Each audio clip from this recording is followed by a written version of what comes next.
और आप लिख के ले लीजिए, जनता दल यूनाइटेड जो पार्टी है 2024 में ही खत्म हो जाएगी, ये निश्चित रूप से लिख लीजिए। और अभी तो खेल शुरू हुआ है, खेल बाकी है अभी। नमस्कार दोस्तों, मैं हूं अनूप श्रीवास्तव और आप देख रहे हैं मेरा चैनल। दोस्तों, आपने देखा सुना, तेजस्वी यादव का साफ साफ ये कहना है कि खेला अभी बाकी है, आप देखते जाइए। जी हां, तेजस्वी यादव जो अब सत्ता से बाहर हो गए हैं। तो आज के इस वीडियो में हम चर्चा करेंगे कि तेजस्वी यादव अब बिहार में क्या करने वाले हैं, तेजस्वी यादव का गेम प्लान क्या है, लालू प्रसाद यादव की अगली चाल क्या होगी, और अभी जो ताज़ा मूवमेंट बिहार से पता चला है या बिहार से सामने आया है, जो ताज़ा एक्शन एनडीए की सरकार जो कल गठित हुई वहाँ पर उसने जो ताज़ा एक्शन लिया है वो ये है कि बिहार विधानसभा के स्पीकर अवध बिहारी चौधरी के खिलाफ नो कॉन्फिडेंस मोशन यानी अविश्वास प्रस्ताव की नोटिस दी गई है।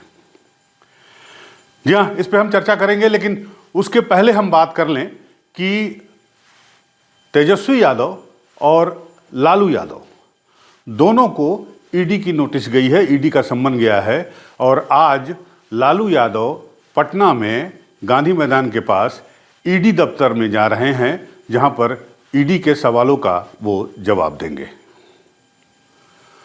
मामला आपको पता है, और वो मामला है लैंड फॉर जॉब।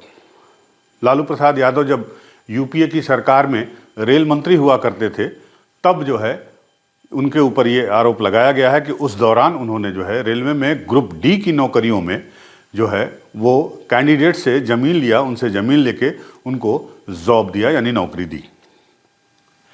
सीबीआई इसकी जांच की थी और सीबीआई के पास ऐसे 7 मामले हैं, और इस केस में लालू यादव, उनके बेटे तेजस्वी यादव, उनकी 2 बेटियां हेमा यादव और मीसा भारती, और साथ ही साथ उनकी पत्नी और पूर्व मुख्यमंत्री बिहार की राबड़ी देवी को भी नामंजूर किया गया है, आरोपित बनाया गया है।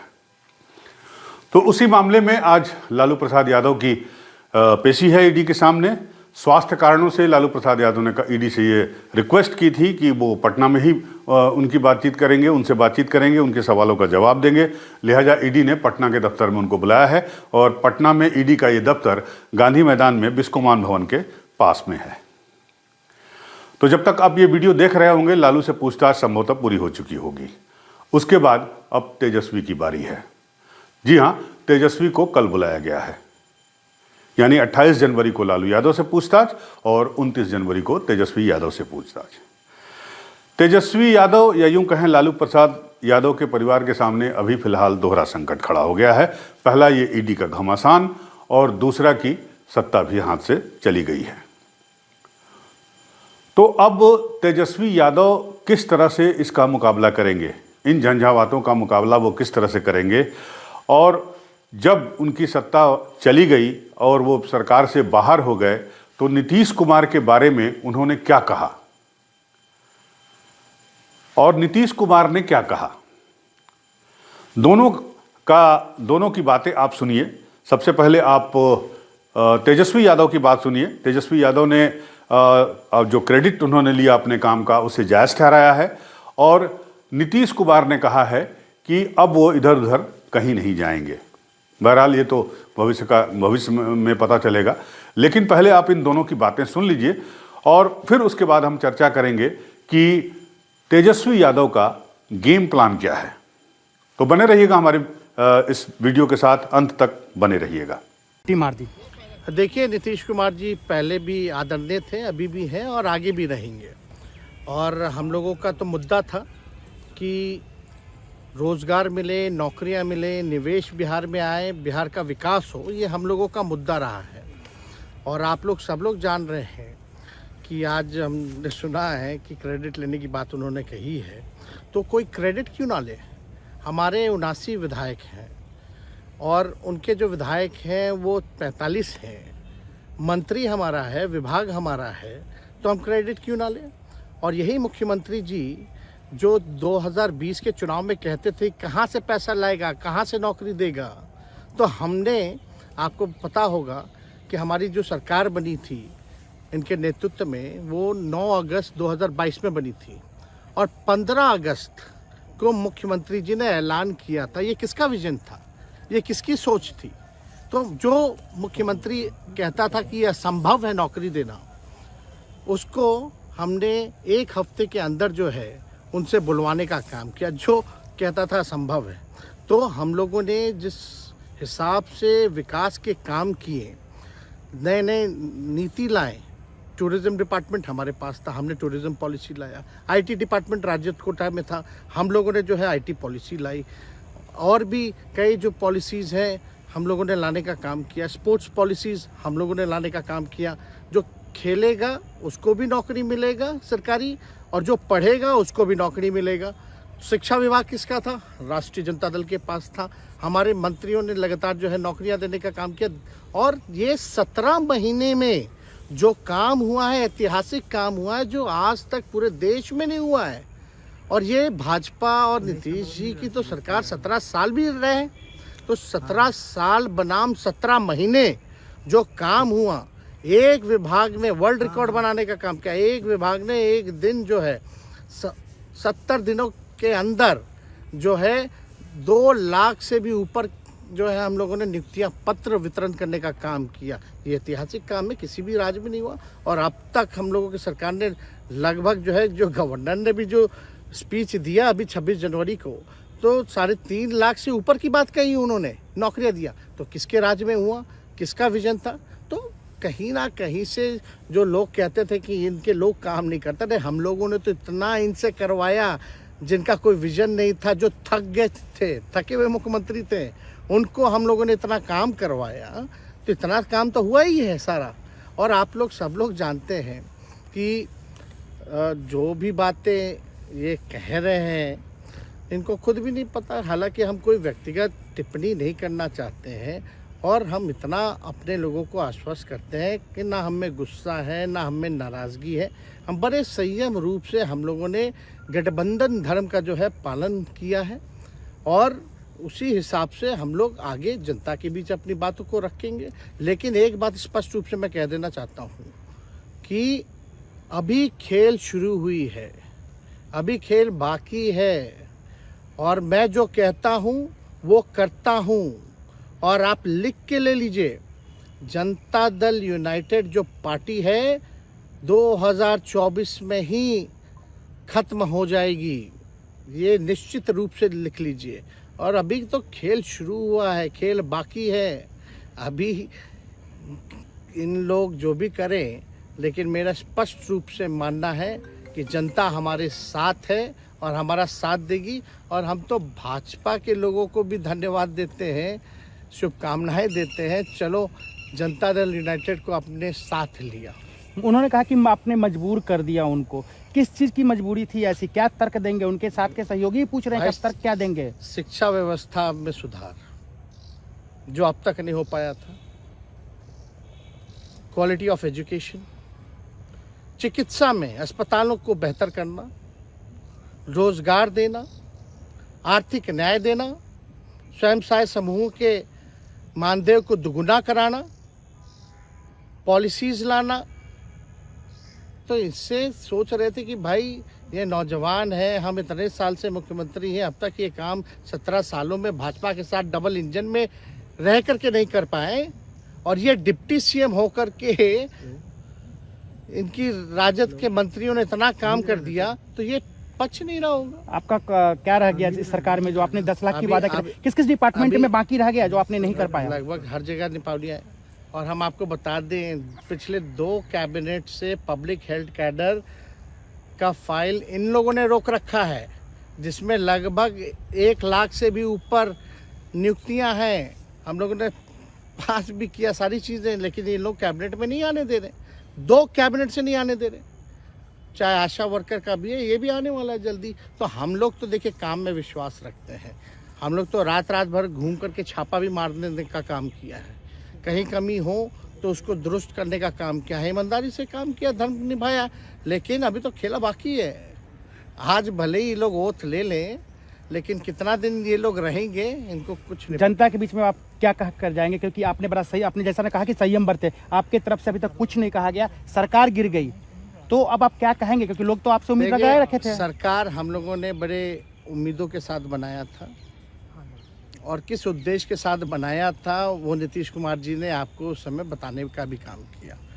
ये गए हैं, इन्होंने इसकी हत्या की है, तो जनता इसका जवाब देगी। सम्राट चौधरी सर पे मुरेठा बांध के घूम रहे थे कि इनको अब देखिए, अब इस पे क्या टिप्पणी, पुरानी बातें नहीं, काम की बात होनी चाहिए। कौन क्या कहता था, ये क्या हुआ नहीं हुआ, अब ये तो सारा इतिहास है, लेकिन हम तो आगे के बारे में सोच रहे हैं, और आगे यही है कि खेला भी बाकी है, और हम लोग मिल करके जो है, जो विजन के साथ आए हैं, उस विजन को हम लोग पूरा करेंगे, जनता के साथ। सर एक सवाल, जिस तरीके से वो विधानसभा में भाषण दे रहे थे, जहां मंच पे जा रहे थे, कुछ ऐसे एक्टिविटी थी उनको लेकर जिसके लेकर पूरा बिहार में चर्चा था। आप क्योंकि उनके साथ कैबिनेट में रहे हैं, उप मुख्यमंत्री रहे हैं, हर जगह आप साथ में बैठ रहे। आप तो जान ही रहे हैं, जब नीतीश कुमार जी हमारे साथ होते थे, मंच से हम लोग बातें करते थे, तो क्या क्या नहीं बोलते थे, कितना काम कर रहे हैं, ये काम हुआ। आज तक कभी नियुक्ति पत्र किसी सरकारों, बिहार सरकार ने नीतीश कुमार जी को बांटते हुए देखे थे क्या? हम आए तब ना बंटवाना शुरू किए, उसके बाद ना भारत सरकार बांटना शुरू किया। कोई ये सब भूलता है कोई? बीजेपी को क्या कहेंगे? बीजेपी ने कहा शुभकामना है बीजेपी के लोगों को, बीजेपी के लोगों को शुभकामना, इससे ज्यादा भी हम। इंडिया गठबंधन आपका टूक खत्म हो गया एक तरह से। अरे इंडिया गठबंधन मजबूत है, ठीक है, जो होता है अच्छे के लिए होता है। उन्होंने कहा था कि हम मर जाएंगे, दोबारा बीजेपी के साथ नहीं जाएंगे, लेकिन एक बार फिर से वो पलटी मार दिए। पूरा देश पूछ रहा है। नहीं, इस पे क्या बोलना, ज्यादा हमको नहीं कहना, इसमें जवाब जनता देगी। तय हो गया और अब सब दिन के लिए हम लोग एक ही साथ रहेंगे जो शुरू से थे। और आज कुछ लोगों का हो गया, यानी हमारे अलावे 8 लोगों का हो गया है वो, तो अब बाकी जो बचेंगे उसको बहुत जल्दी और काफी हो जाएगा। तेजस्वी कह रहे हैं, लेकिन आज जितने लोगों का किया गया है, तो आज तो आप सब जानते ही हैं, तीनों पार्टी का और एक इंडिपेंडेंट लड़के का किया जा चुका है। तो अभी 2 चीज हम बता देना चाहते हैं, एक तो सम्राट चौधरी जी का और दूसरा विजय कुमार सिन्हा जी का। ये दोनों को हम उप मुख्यमंत्री के रूप में मान्यता दे दें। तो सुना आपने, नीतीश कुमार को भी सुना और आपने तेजस्वी यादव को भी सुना। तेजस्वी यादव का मंतव्य बिल्कुल क्लियर है कि फिलहाल वो चुप नहीं बैठने वाले, चाहे ईडी के द्वारा उन्हें परेशान किया जाए, चाहे उन्हें सत्ता से बेदखल कर दिया जाए, लेकिन बिहार में उनकी लड़ाई जारी रहेगी। आपको बता देते कि कल तेजस्वी यादव या उनकी पार्टी के द्वारा एक फुल पेज का लोकल अखबारों में विज्ञापन भी दिया गया, जिसमें तेजस्वी यादव के जो कामकाज हैं, जो उपलब्धियां हैं, खासकर नौकरी बांटने की जो उपलब्धि है, जिसका क्रेडिट वो खुद ले रहे हैं, उसके बारे में पूरे का पूरे पेज का विज्ञापन छापा गया है। बहरहाल अब ये देखना काफ़ी दिलचस्प होगा कि तेजस्वी यादव का अगला मूव क्या होगा, लालू की अगली चाल क्या होगी। लेकिन आते हैं वापस अवध बिहारी चौधरी पर। अवध बिहारी चौधरी जो आरजेडी के स्पीकर हैं विधानसभा में, और इन्हें स्पीकर तब बनाया गया था जब नीतीश कुमार वापस आरजेडी के पास गए थे और 9 अगस्त को उन्होंने सरकार बनाई थी 2022 में। तो उसके बाद विजय चौधरी साहब को, अवध बिहारी चौधरी साहब को स्पीकर चुना गया था। लेकिन अब एनडीए की सरकार आ गई तो उसने पहला मूव दाखिल किया है कि अवध बिहारी चौधरी के खिलाफ नो कॉन्फिडेंस मोशन लाया है। तो स्पीकर के खिलाफ नो कॉन्फिडेंस मोशन लाने का प्रावधान क्या है, थोड़ा सा मैं जल्दी से आपको बता देता हूं। और वो ये है कि किसी भी स्पीकर को हटाने के लिए उसे नो कॉन्फिडेंस मोशन देना होता है, और उसमें कम से कम उस चिट्ठी में 12 विधायकों के दस्तखत होने चाहिए। तो बताया जा रहा है कि नंद किशोर यादव, जो पूर्व पथ निर्माण मंत्री रह चुके हैं नीतीश और एनडीए की सरकार में, उनके द्वारा ये मूव किया गया है, और उस पर तमाम विधायकों और मंत्रियों के हस्ताक्षर हैं, पूर्व मुख्यमंत्री के हस्ताक्षर हैं, जिसमें जीतन राम मांझी भी शामिल हैं और विजय चौधरी भी शामिल हैं। तो 14 दिन पहले जो है ये मूव दिया जाता है, और इसके 14 दिन बाद जो है विधानसभा का सत्र आहूत किया जाएगा, और उस तब तक अगर अवध बिहारी इस्तीफा नहीं देते हैं तो उनके खिलाफ ये अविश्वास प्रस्ताव पास कराया जाएगा सदन में, और जाहिर सी बात है वो पास भी हो जाएगा। सदन में जो बहुमत का आंकड़ा है वो एनडीए के पास है, अभी 128 मेंबर उसके साथ हैं, जबकि आरजेडी गठबंधन के पास महज 114 हैं। तो अब खेला क्या होगा, तेजस्वी यादव खेला क्या करेंगे इसमें?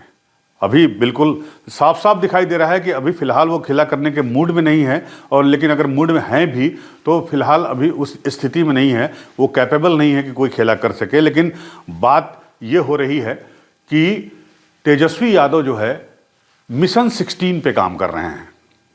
जी हाँ, मिशन 16 का मतलब कि 16 विधायक, 114 तेजस्वी के पास हैं और उन्हें 16 विधायक और चाहिए, और नहीं तो कम से कम 12 विधायक और चाहिए नीतीश की सरकार को गिराने के लिए। तेजस्वी ने कहा भी कि 2024 में ही जेडीयू खत्म हो जाएगी, पार्टी खत्म हो जाएगी। नीतीश को खत्म करने की बात नहीं की, नीतीश के प्रति उन्होंने अभी भी सम्मान व्यक्त किया और कहा कि वो हमारे अभिभावक हैं, लेकिन उनकी पार्टी को खत्म करने की बात कही उन्होंने। और उनकी पार्टी को खत्म करने का मतलब कि उनके पार्टी के विधायकों को तोड़ना। तो उसके पहले एक लाइन में आपको ये भी बता दूं कि आज कैबिनेट की बैठक भी है, और कैबिनेट की बैठक में बहुत सारे फैसले ऐसे इंपॉर्टेंट लिए जाएंगे जिससे ये पता चलेगा कि बीजेपी की बिहार में क्या स्ट्रेटजी है और किस तरह से ये सरकार काम करेगी। लेकिन ये बाद में इसको देखेंगे जब कैबिनेट का डिसीजन सामने आएगा। बहरहाल आते हैं वापस तेजस्वी पे, और तेजस्वी का मिशन 16 यही है कि जेडीयू के 16 विधायकों को तोड़ना। अब 16 विधायक टूटेंगे क्यों, सवाल यह भी उठता है। तो मैं आपको बता दूं कि इसके पीछे जो लॉजिक दिया जा रहा है वो ये कि बिहार में अभी 4 चुनाव होने हैं। राज्यसभा का चुनाव होना है, एमएलसी का चुनाव होना है, उसके बाद लोकसभा तो चुनाव है ही, और साथ ही साथ उसके बाद आखिरी में विधानसभा के चुनाव होने हैं। तो ऐसे विधायक जेडीयू के जो नीतीश कुमार के वापस एनडीए में जाने से खुश नहीं हैं या सहमत नहीं थे, ऐसे विधायकों पर तेजस्वी यादव की और लालू यादव की नज़र है कि ऐसे विधायकों को तोड़ लिया जाए, न 16 सही तो कम से कम 12, और उन्हें इस बात पर राजी किया जा सकता है कि उसमें से किसी को मंत्री बना देंगे अगर सरकार बनती है तो, किसी को एमएलसी बना देंगे, किसी को राज्यसभा भेज देंगे और किसी को विधानसभा का टिकट दे देंगे। क्योंकि सबको पता है कि नीतीश कुमार के खिलाफ 2020 के ही चुनाव में एंटी इनकम्बेंसी थी, और अब जो नीतीश कुमार ने मूव किया है इससे उनके प्रति लोगों का गुस्सा और बढ़ जाएगा, या यूं कहें बढ़ा हुआ है, पहली बात। दूसरी बात, सवाल इस बात पे भी उठाए जा रहे हैं कि लोकसभा चुनाव के बाद अगर बीजेपी को कंफर्टेबल मेजॉरिटी मिल गई, या वो मेजॉरिटी जो वो उसे चाह रही है उसे मिल जाती है बिहार में प्लस पूरे लोकसभा चुनाव में, केंद्र में उसकी कंफर्टेबल सरकार बन जाती है, उसके मनमाफिक सरकार बन जाती है, तो क्या वो नीतीश कुमार को अपने साथ ढोना पसंद करेगी, और क्या वो नीतीश के चेहरे पर विधानसभा चुनाव लड़ेगी? आप राजनीति के किसी भी पंडित से पूछ लीजिए, वो इस बात पर हाँ नहीं कहेगा। जाहिर सी बात है उसके बाद बीजेपी अपना मुख्यमंत्री वहां बनाएगी और नीतीश कुमार के पास कोई ऑप्शन नहीं रहेगा वापस फिर कहीं दोबारा इधर उधर जाने का, जैसा कि उन्होंने कल कहा। तो उस स्थिति में तेजस्वी यादव का अपर हैंड रहेगा, और ये सिचुएशन हो सकती है, बन सकती है, इसकी संभावना बन सकती है, और इसकी आशंका हो सकती है। इसकी आशंका इस बात की है कि जेडीयू पार्टी टूट जाए और उसके विधायक जो है वो तेजस्वी यादव के खेमे में आ जाएं, यानी आरजेडी में आ जाएं। तो जाहिर सी बात है कि जो तेजस्वी ने दावा किया है कि जेडीयू खत्म हो जाएगी, खेला अभी बाकी है, तो निश्चित रूप से तेजस्वी के पास अपना ये बैकअप प्लान बना हुआ है या तैयार हो रहा है। खतरा अब बिहार में सिर्फ और सिर्फ नीतीश कुमार को है, तेजस्वी को नहीं है, बीजेपी को नहीं है। यह भी देखना बड़ा दिलचस्प होगा कि नीतीश कुमार इन सारी चीज़ों को समझते हुए, नीतीश कुमार एक माहिर खिलाड़ी हैं, राजनीति के एक धुरंधर खिलाड़ी हैं, और इन सारी चीज़ों से उनको आभास इन सारी चीज़ों का नहीं होगा ऐसा कहा भी नहीं जा सकता।